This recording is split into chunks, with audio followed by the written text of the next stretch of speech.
land of lawlessness. Honorable Murangiri, please conclude your remarks. I want to say this, that in the interests and in the best interests of the people of Meru, today, in this honorable house, that we must remedy the problem that we are having. And this problem will not be done through first aid. It will be done through a radical surgery. And the only radical surgery that can be done in this honorable house is to have the problem of this county of ours, of the leadership of this county of ours, to be removed from office. And that is the impeachment of the governor, KAWIRA Mwangaza, so that we can have someone who is ready to work with other leaders. Thank you so much, Mr. Speaker, sir. Thank you. Thank you, Honorable Murangiri. Please allow me to give to my student, Honorable Muna, before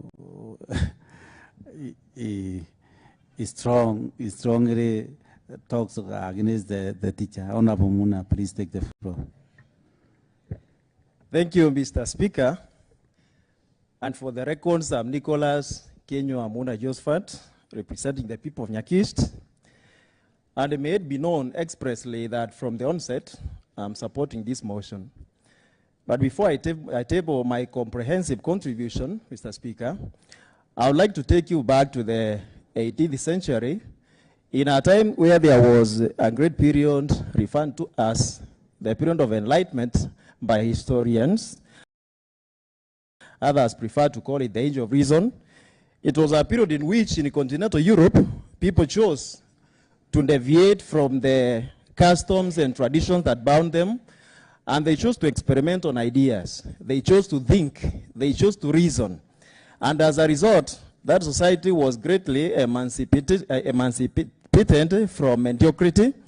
It was a period that gave modernity a room. It is a period that gave us science greats like Sir Isaac Newton, he of the laws of motion in physics, as well as René Descartes, he of the Cartesian plane in mathematics, as well as Charles Baron, who is the father of the doctrine of separation of powers. It is a period that we can't ignore, because today, as an assembly, we have been called upon to think and to reason on behalf of the people who sent us here. We are here to give them a direction on what is ailing our great county. And Mr. Speaker, what is happening in our county today is a mockery of the quinquennial event that we call a general election. People vote sometimes to choose the best, but at times they choose the worst. But the framers of the Constitution that we have today were very wise, because they gave us a leeway of correcting the mess whenever it was. And this is what this Honorable Assembly is bound to do and will ultimately do. Mr. Speaker, one resident of this county, Mwalimu Morris Giteyen Toakwalo, has continually described this county as Miss Kenya of Kenyan counties, because it's a beautiful county.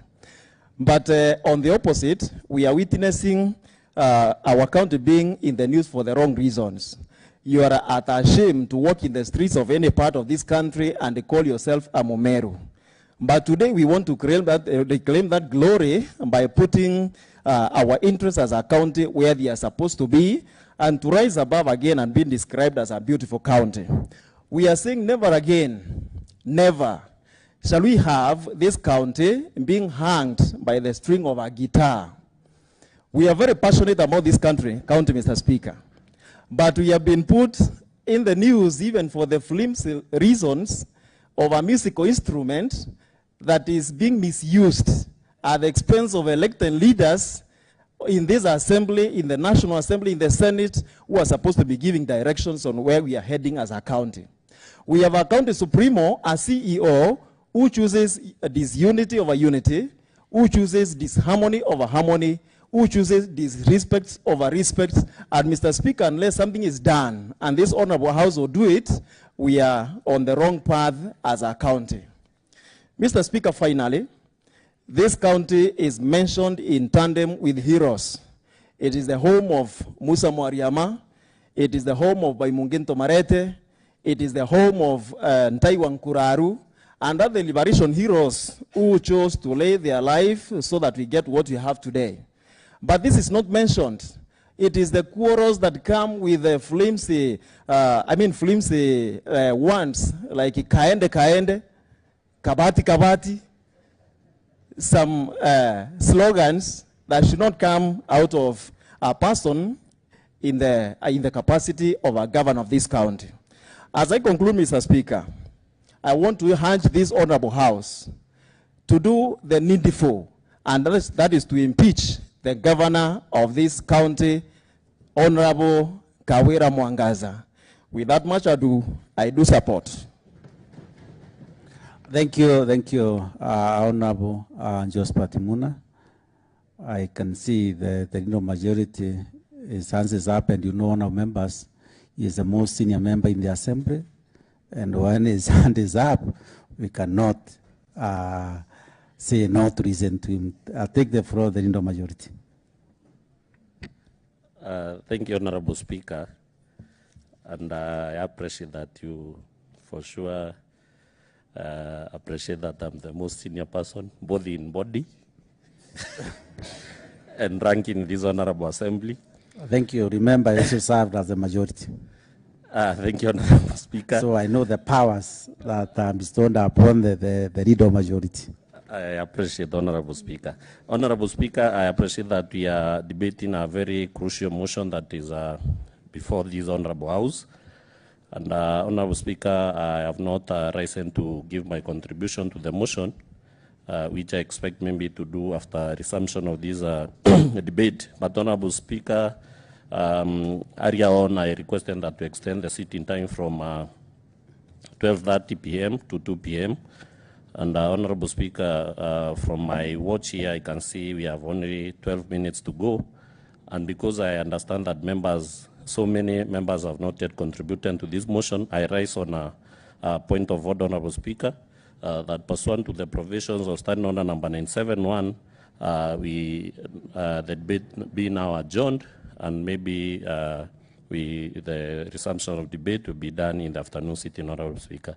And having said that, I will still request my neighbor here, Honorable Honorable Ali, to second the motion. Thank you.